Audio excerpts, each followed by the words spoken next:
Religious freedom isn't supposed to mean freedom to discriminate, but in Georgia, that's exactly what it's meant to be. That's what it's being written to mean. Good morning, fellow burners. Welcome back to Theocracy Watch, where we track the slow march from democracy to theocracy, one law at a time. This week in Georgia, Governor Brian Kemp signed Bill SB 36 into law called the Religious Freedoms Restoration Act, written by Republican Senator Ed Setzler, who's been pushing for this kind of bill for nearly a decade now. Supporters say it protects people of faith, but in practice, it gives legal cover to people and businesses who want to ignore anti-discrimination laws if they say it conflicts with their religion. The law has already taken effect, and it doesn't include any explicit protections for LGBTQIA people, religious minorities, or unmarried couples. And that's not an accident. It's designed to be vague so it can be applied more broadly. And under this law, a landlord can deny housing, an employer can fire somebody.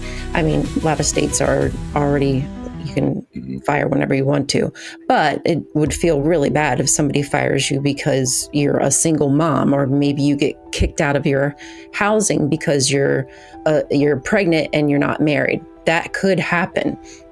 Yeah. Or if you are in an emergency situation and we've talked about this before, they notice that you might be trans or what have you, and they say, it's against my religion, they don't have to treat you. These laws aren't written to protect faith, they're written to protect their dominance, and they wrapped it in religious language to make it divinely mandated.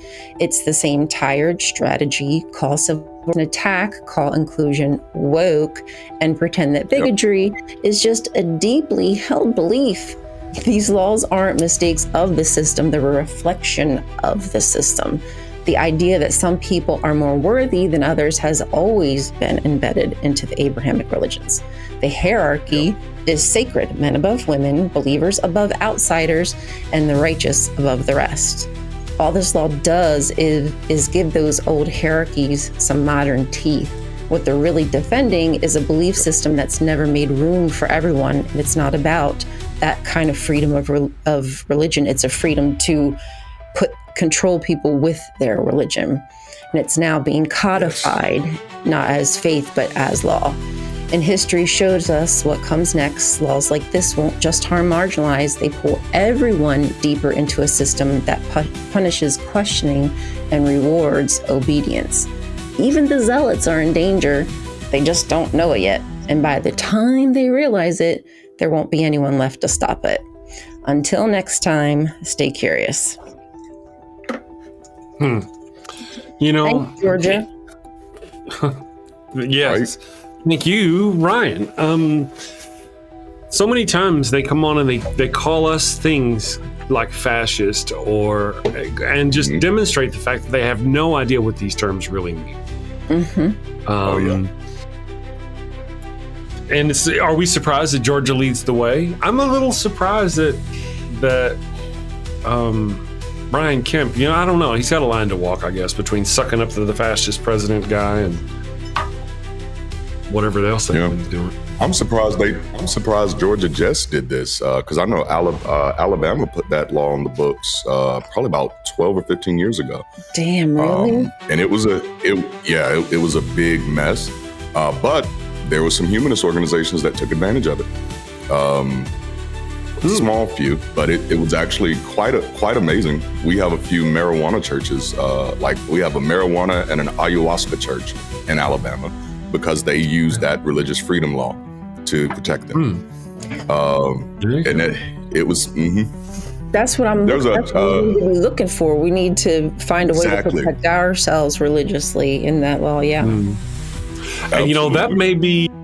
that may be easier to do than we think in some respects, because a lot of them accuse us of being religious. Our atheism is a religion.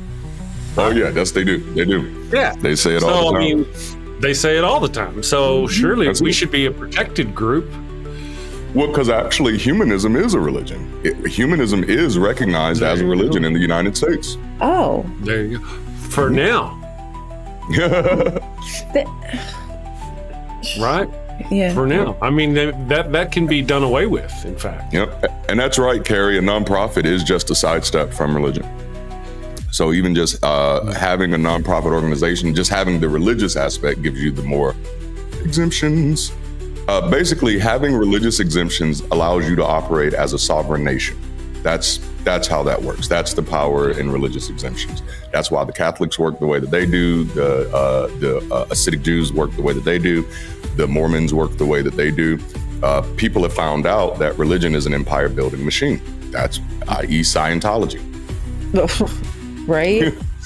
Well, Ryan has been saying for some time something like this, that we need to get protected or get organized or something. Right?